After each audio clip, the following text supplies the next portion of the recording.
जीवित पुत्रिका व्रत की कथा। एक गांव में एक राजा रानी रहते थे। उनके एक बेटे थे। उनकी शादी हुई, बहू आई और बहू के पेट में बच्चा पड़ा।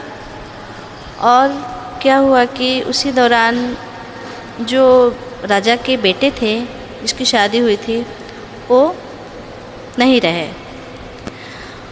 अब क्या हुआ कि जब बच्चे और जो पेट के बच्चे हैं वो और भगवान में बातें हो रही थी, तो ये जो राजा रानी जो थी वो सपने में देख रही थी कि भगवान से बच्चा कह रहा है कि मैं नहीं जाऊंगा, बाहर नहीं जाऊंगा, मुझे गंदे पे लोग सुलाएंगे और मैं नहीं जाऊंगा। भगवान जी बोले कि नहीं नहीं, तुम जाओ और तुम ऐसी चीज़ मांगना, बिना मौसम का ऐसा चीज़ मांगना जो लोग दे ना पाए तुम्हें, तो फिर तुम्हें बहाना मिल जाएगा और तुम आ जाना मेरे पास। बोला ठीक है। फिर लड़का हुआ। होने के बाद क्या हुआ कि बूढ़ी तो सब जानती थी, जो बूढ़ी दादी थी वो सारा चीज़ जुटा के रख ली थी घर में, ताकि जो बच्चा मांगे उसे हम दे सकें, कोई बहाना ना मिले कि नहीं मैं नहीं रहना है। फिर क्या हुआ कि अपने घर में ईख का पेड़ लगाई ताकि बिन मौसम का मांग ले ईख। फिर धूल भी, मान लीजिए बरसात में धूल मांग दिया तो कहाँ से मिलेगा, तो सब कुछ सामान जुटा के रख ली थी। उसके बाद कुछ दिनों के बाद बूढ़ी दादी जो थी वो भी स्वर्गवास को चली गई। फिर क्या हुआ कि बच्चा हुआ।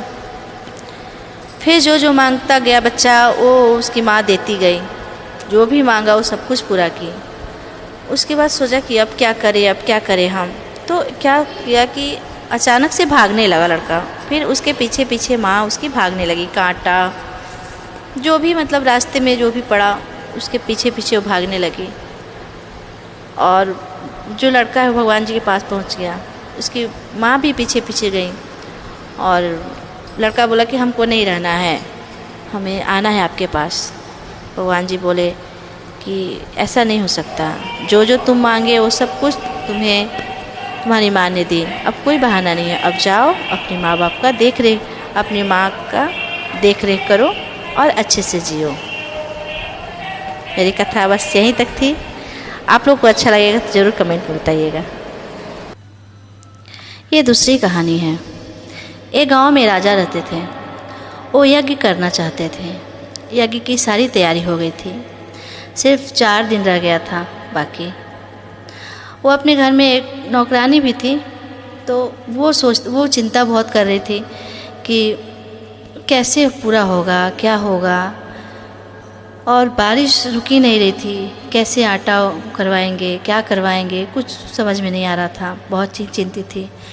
तो सूर्य भगवान से बोली कि हे सूर्य भगवान, यदि आप बारिश रोक दें और अच्छी धूप निकल जाए तो हम आपके पास एक रात रहने के लिए तैयार हैं। फिर क्या हुआ कि सूर्य भगवान ने बात सुनी और बारिश रोक दी। फिर क्या हुआ कि उसके पास आए सूर्य भगवान, पर वो जो काम करने वाली थी वो क्या की कि ओखली को अच्छे से कपड़ा पहना के घूंघट करके और वो रख दी, पानी पीने के लिए रखी। सूर्य भगवान आए तो पानी पिए और उस पर बैठे तो कुछ बोली नहीं, कुछ क्योंकि थी नहीं, वो ओखली रखी थी। जब काफ़ी रात हो गई, मतलब टाइम ज़्यादा हो गया, तो उन्होंने पैर से ऐसे किए तो फिर ओखली गिर गया। फिर उन्हें बहुत क्रोध आई कि मेरे साथ छल की है, बोली थी क्या और कर क्या रही है। तो वे बहुत गुस्से में थे और वहाँ पे बाथरूम किए गुस्से में और चले गए। फिर क्या हुआ कि उन्होंने उस जगह पे इतने बड़े बड़े साग वो कर दिए थे, उत्पन्न कर दिए थे। तो जब वो जो थी नौकरानी, जब वो अपना दरवाज़ा खोली, देखी कि दरवाजे के पास इतने सारे साग सुंदर सुंदर हैं, तो उसका मन बहुत हो गया कि हम बनाए खाएं। तो फिर उस साग को काटी, धुली और बनाई और खाई। फिर क्या हुआ कि वो गर्भवती हो गई। उसके बाद मतलब बच्चा हुआ तो बहुत सारे बच्चे खेलते थे गुल्ली डंडा। जब ये जाता था लड़का तो सब ने भगा देते थे कि अरे यार इसके तो पापा नहीं हैं, हम इसके साथ नहीं खेलेंगे।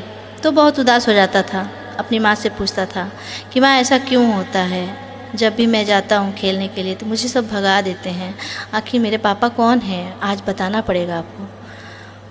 तो बताई, बोली कि तुम्हारे पापा सूर्य भगवान हैं।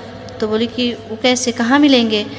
तो बोली कि सुबह सुबह सुबह तुम स्नान वगैरह करके और उनका रथ जाएगा और तुम उनके रथ को रोक लेना।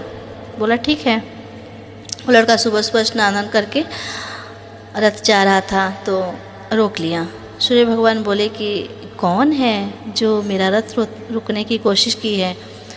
तो उन्होंने देखा कि छोटा सा बच्चा है। तो बोले कि बालक तुम ऐसा क्यों किए, मेरा रथ क्यों रोके हो। बोला कि नहीं आप मेरे पिता हैं। तो बोले कि नहीं। तो बोले कि नहीं नहीं आप मेरे पिता हैं। उसकी माँ जैसे जैसे बताई थी वैसे वैसे वो बोला लड़का। बोला कि मेरी माँ ऐसे बोली थी और आप ऐसे। तो बोले हाँ। तब उनको याद आ गई। बोले कि हाँ। तो बोले कि तब क्या करें। तो हमें आप अपने साथ ले चलिए। बोले ठीक है चलो। फिर अपने रथ पे बैठाएं और उसको लेकर चले गए दूर। कहानी यही समाप्त होती है। और पसंद आए तो मेरे कमेंट में ज़रूर बताइएगा। सुनने के लिए थैंक यू।